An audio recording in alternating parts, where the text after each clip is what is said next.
4 باتیں میں آپ کو بتانا چاہتا ہوں، تفصیل اس کتاب میں پڑھیے گا۔ موجودہ اور سابقہ مسلمان امتوں کا ماضی، حال اور مستقبل، لیکن اس مستقبل کو میں ذرا ریورس آرڈر میں لانا چاہتا ہوں۔ پہلی بات یہ، وہ سرما قرآن اور حدیث اور سابقہ کتب، اس نے جو سرما مجھے، اس سرمے نے جو مجھے بصیرت عطا کی ہے، اس کی بنا پر میں یقین کے ساتھ کہہ رہا ہوں کہ قیامت بہت قریب ہے۔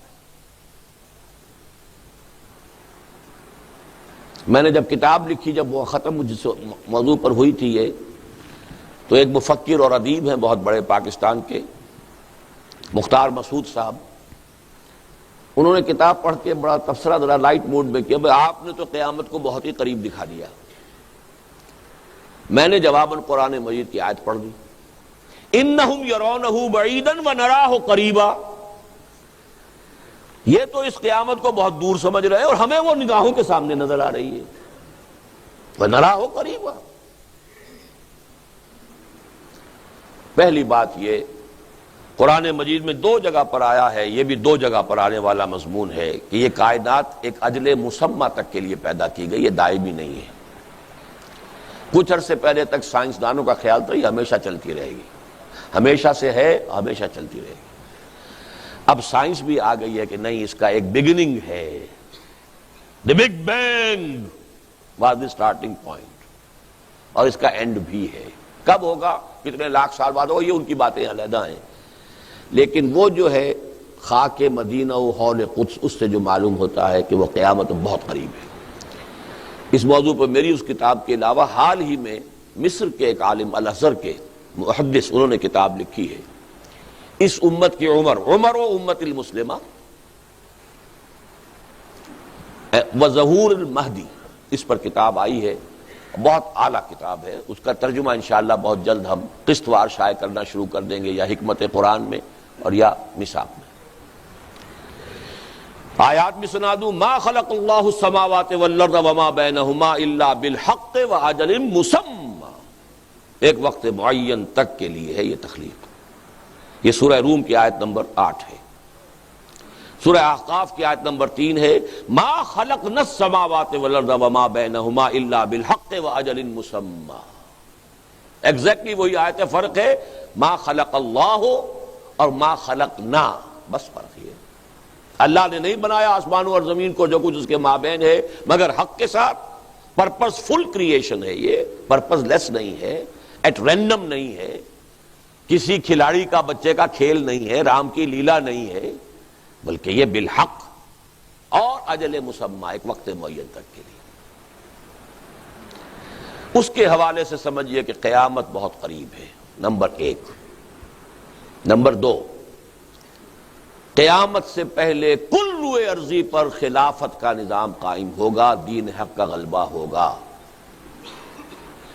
میں اسے جس طرح علی وجہ البصیرت، جس یقین کے ساتھ کہہ رہا ہوں، میں اسے ایمان کا درجہ کے کہہ سکتا ہوں کہ اس میں کوئی شک نہیں، اور جو شک کرتا ہے وہ اگر ناواقفیت کی وجہ سے کرتا ہے تو ٹھیک ہے، معذور ہوگا، لیکن آپ میرا کتابچہ پڑھ لیجئے، اور وہ احادیث، وہ تو بہت ہی چھوٹی جو مفت ہم تقسیم کرتے ہیں، نوید خلافت، اس میں وہ ہم نے احادیث ساری جو ہیں سامنے رکھ دی ہیں، جس کا محمد الرسول اللہ پر ایمان ہے اور انہیں الصادق و مصدوق سمجھتا ہے، اور جس کے نزدیک احادیث کے جمع و ترتیب میں جو بھی محنت کی ہے محدثین نے، اس کی بنا پر یہ حدیث موضوع نہیں قرار پا سکتی، تو اس کو تو شک نہیں رہے گا۔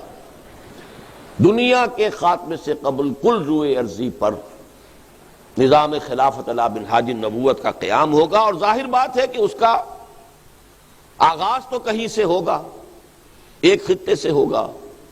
گمان غالب ہے کہ وہ خطہ جو ہے وہ پاکستان اور افغانستان کا خطہ ہے۔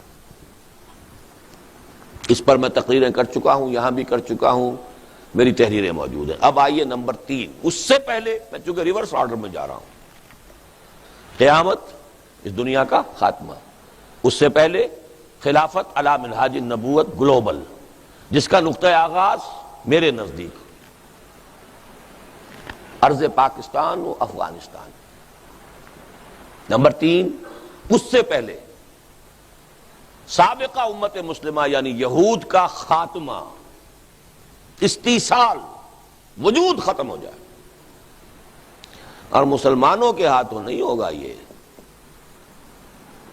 یہ انہی کی طرف بھیجے جانے والے رسول کے ہاتھوں ہوگا، حضرت مسیح علیہ السلام، رسولا الی بنی اسرائیل، جن کو انہوں نے اپنے بس پڑتے سولی چڑھوا دیا تھا، اللہ نے انہیں اٹھا لیا، وہی بھیجے جائیں گے، ان کی آنکھوں ہی میں وہ تاثیر ہوگی معجزانہ۔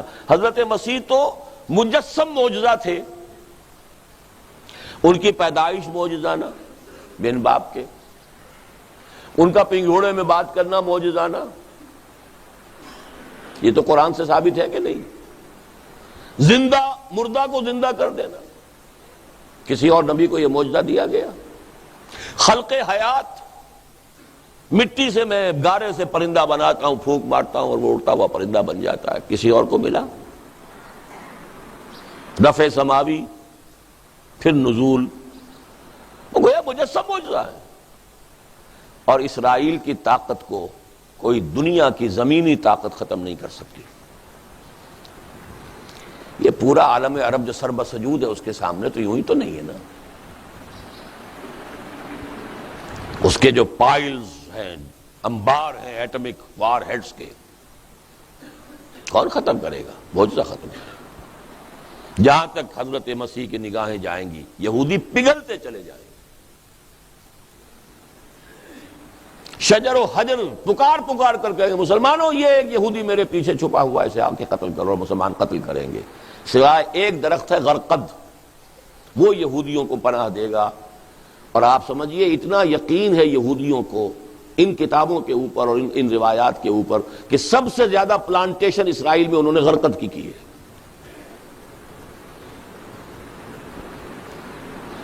بہرحال میں تفصیل میں نہیں جا سکتا، پھر میں عرض کر رہا ہوں تفصیل کی دلچسپی ہو تو وہ کتاب پڑھیے، لیکن نمبر 4 ہے بہت تلخ۔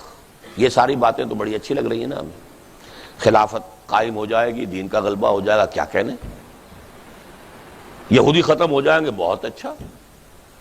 اس سے پہلے اس موجودہ امت مسلمہ کے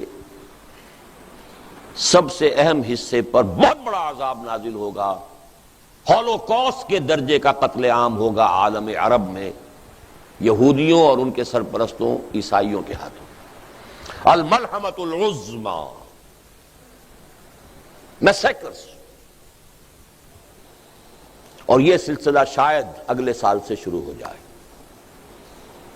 1948 میں اسرائیل قائم ہوا تھا، اب اندازہ ہو رہا ہے، کچھ گواہی بھی ملی ہے کہ انہوں نے 50 برس کا مارجن رکھا تھا مسجد اقصیٰ کے شہید کرنے کا، 1998 میں وہ پورا ہو جائے گا۔ مسجد اقصیٰ شہید ہوگی، مسلمان احتجاج کرنے کے لیے اٹھے گا، جیسا ہندوستان کا مسلمان۔ ایودھیا کی مسجد کی کوئی حیثیت ہی نہیں تھی، بابر کی بنائی ہو کسی اور کی بنائی ہو، اس کی کیا حیثیت ہے؟ اور مسجد اقصیٰ وہ جب منہدم ہوگی تو کس طریقے سے چیخ کر اٹھے گا پوری دنیا کا مسلمان، خاص طور پر اس علاقے کا مسلمان، عرب مسلمان۔ فنڈامنٹلسٹ ہے ان میں، نوجوانوں میں بڑی زبردست طاقت موجود ہے، حکومتیں ایجنٹ ہیں ان کی فہرست میں تازہ اضافہ ہو گیا یاسر عرفات کا، ورنہ جو کچھ الجزائر میں کر رہی ہے حکومت اور جو کچھ کہ مصر میں کر رہا ہے صدر جو ہے وہاں کا، وہ آپ کے علم میں بہت زبردست عذاب۔ اور نمبر 2 عذاب اس امت مسلمہ پاکستان پر آنے کا اندیشہ ہے، وہ یقینی ہے، یہ اندیشہ ہے، اس لیے کہ پہلے مجرم وہ ہیں، اس لیے کہ ان کو سب سے بڑا مقام اللہ نے عطا کیا، عربی میں قرآن نازل کیا، اور ان میں سے تھے عرب محمد صلی اللہ علیہ وسلم، یہ رتبہ بلند ملا جس کو مل گیا۔ لیکن انہوں نے بھی اگر اپنا قبلہ یا واشنگٹن کو بنایا یا ماسکو کو بنایا تو ان سے بڑا مجرم تو کوئی نہیں، ان پر تو بہت بڑی سزا آئے گی، یقین کے درجے میں آئے گی۔ دوسری سب سے بڑی جس کے اوپر اللہ تعالیٰ کا فضل ہوا ہے قوم، وہ پاکستان کے مسلمان ہیں، پاکستان کا قیام معجزانہ، میری کتاب استحکام پاکستان میں وہ 3 ابواب میں نے ثابت کر دیا ہے، ابھی حال ہی میں نوائے وقت نے اسے شائع کیا ہے دوبارہ ان ابواب کو، قیام پاکستان معجزانہ، اس کے لیے سارے تدابیر اللہ نے جو اختیار کی معجزانہ۔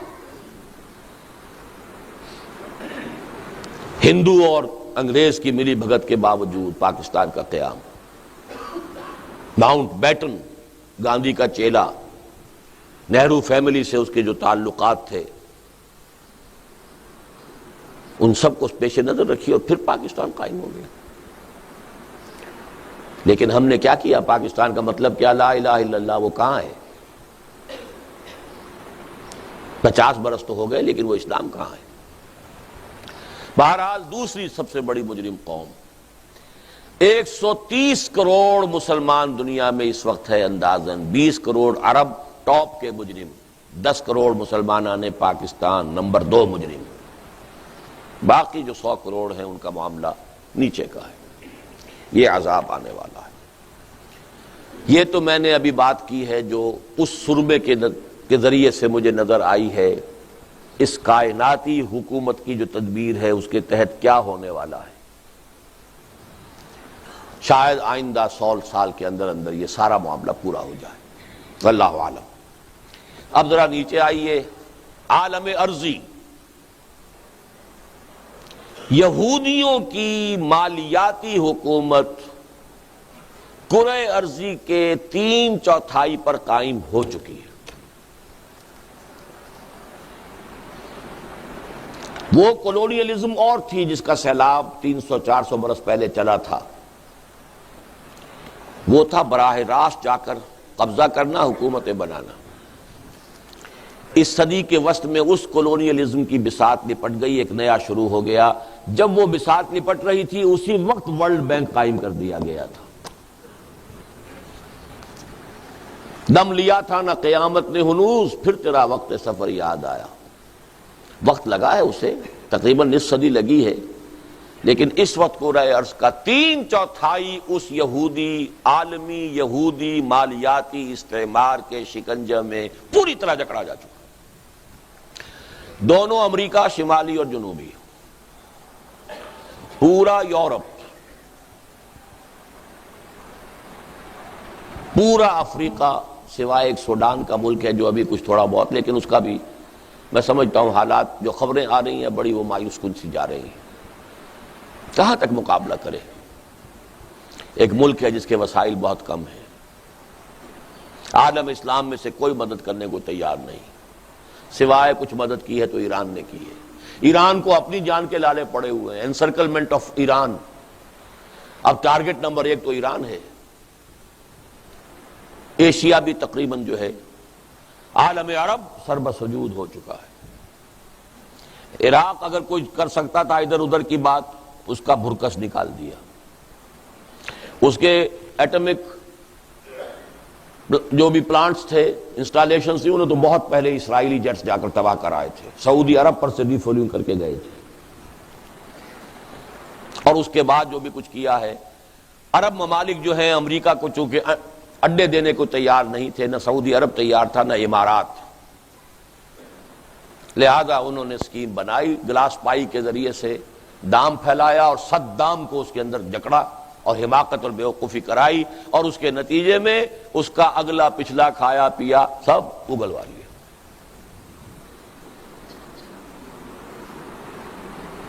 یہ حال ہے، 3/4 کرۂ ارضی کا جا چکا ہے۔ بھارت بھی تقریباً اس نظام میں جکڑا جا چکا ہے، مالیاتی طور پر، market economy, consumer economy, free economy, اور انٹرنیشنل ملٹی نیشنل کمپنیز کے لیے دروازے کھولنا۔ بھارت کو رشوت دی جا رہی ہے کہ تمہیں اس ریجن کی سب سے بڑی پاور ہم مان لیں گے، تم یہ ساری باتیں مان لو۔ اس پر ایک مضمون مجھے ملا ہے، کوئی centre for the study of Kashmir affairs ہے انگلینڈ میں، ان کی طرف سے آیا ہے اور بہت ہی چشم کشا مضمون ہے۔ اس کا انشاءاللہ ہم اسے قرآنک ہورائزنز میں شائع کر دیں گے، اس کو آپ مطالعہ کیجئے گا کہ یہ اس وقت اسٹریٹجی ہے کہ یہ NWO جو ہے، نیو ورلڈ آرڈر، یہ بھارت کو یہ کچھ رشوتیں دے کر کے اس پورے علاقے کا آسین اور آرک کا سربراہ بنا کر مالیاتی سارا جو ہے اس علاقے کا سربراہ بنا دیں گے، تم ہماری یہ چیزیں مان لو۔ اب ایک تو چین ہے، موسٹ فیورڈ نیشن، لیکن چونکہ طاقت ہے وہ تھوڑا سا علاقہ ہے جو ابھی ٹو بی ٹیکلڈ ود ہے، ٹو بی ٹیکلڈ۔ ایک یہ خطہ ہے ایران، اس سے ملحق پاکستان، افغانستان، ان دونوں میں ایران میں ایک فنڈامنٹلسٹ شیعہ حکومت قائم ہے، علماء، شیعہ قانون، شیعہ جعفری فقہ، لیکن حکومت علماء کی ہے، فنڈامنٹلسٹ حکومت۔ دوسری حکومت فنڈامنٹلسٹ کی افغانستان میں قائم ہو رہی ہے، وہ بھی 4/5 جو ہے افغانستان کا طالبان کے قبضے میں ہے، اور بہت وہاں امن ہے، سکون ہے، حالات بہت اچھے ہیں، اور میں سمجھتا ہوں کہ شاید بقیہ بھی، وہ دوستم شاید کوئی چھوٹا سا کوئی علاقہ اپنا بچا لے، ورنہ پورے افغانستان پر طالبان کی حکومت قائم ہو جائے گی۔ طالبان کون ہے؟ فنڈامنٹلسٹ سنی حنفی علماء۔ اسی لیے اب تشویش ہو رہی ہے، پہلے تو طالبان کی مدد بھی کی، پروموٹ بھی کیا، پاکستان کے تھرو کیا، جو بھی کیا چھوڑ دیجئے اس کو، لیکن اب وہ تو الٹا ہمارے سر کو آ جائیں گے، لہذا تشویش وہ بہت زیادہ ریجڈ ہے۔ تیسرا رہ گیا یہ پاکستان، اس کی بھی حکومت سرنڈر کر چکی ہے، اور وہ تو یہ کہ ہمارے لیے راستہ ہی کوئی نہیں رہا۔ قرض کی پیتے تھے میں، اور یہ کہتے تھے کہ ہاں رنگ لائے گی ہماری فاقہ مستی، ایک دن وہ رنگ لے آئی۔ ایک آرٹیفیشل خوشحالی ہم نے پیدا کر لی، محل بنا لیے۔ یہ سارے محل آپ کے ارد گرد ہیں کہ نہیں جن کو آپ کراس کر کے آتے ہیں؟ لیکن کیا ملک کی اکانومی کوئی مضبوط بنیادوں پر بھی قائم ہوئی ہے؟ یہ ملک وہ ہے جو دنیا کا غریب ترین ملک ہے، لیکن جس میں انسان دنیا کے امیر ترین رہتے ہیں۔ مقبوض، ہر ایک بال قرض کے اندر بدا ہوا، ہر بچہ پیدا ہوتے ہی مقروض۔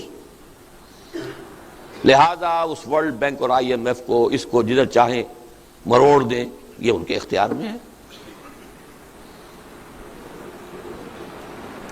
یہ حالات ہیں۔ اس نیو ورلڈ آرڈر کو اگر کوئی ریزسٹ کر سکتا ہے تو صرف یہ خطہ، ایران، افغانستان اور پاکستان، اور اگر یہ ہو گیا تو روسی ترکستان کا علاقہ بھی، اس میں بھی کچھ فنڈامنٹلسٹ تحریکیں اور فکر جو ہے پہنچ چکا ہے، لیکن ان کی چونکہ برین واشنگ بہت زیادہ ہو چکی ہے، لہذا انہیں وقت لگے گا، ابھی آسان کام نہیں ہے ان کا۔ مجھے بتایا گیا، میں تو ٹیلی ویژن نہیں دیکھتا، BBC ٹیلی ویژن نے میرے کسی خطبہ جمعہ کے حوالے سے یہ بات کہی ہے، a danger signal for the West, میری اسی تجویز کو کہ ایران، پاکستان اور افغانستان کا ایک بلاک بننا چاہیے، انہوں نے کہا it's a red signal for the West, danger signal for the West. یہاں کے لوگوں کے کانوں پہ جوں نہ ہل رہی ہو، انہیں معلوم ہو جاتا ہے کیا میری حیثیت ہے، میری کوئی جماعت ہے، مٹھی بھر لوگوں کی ہے، کوئی حیثیت نہیں ہے میری، لیکن جو بات میں کہہ رہا ہوں اس کی جو اہمیت ہے وہ ان کو معلوم ہے۔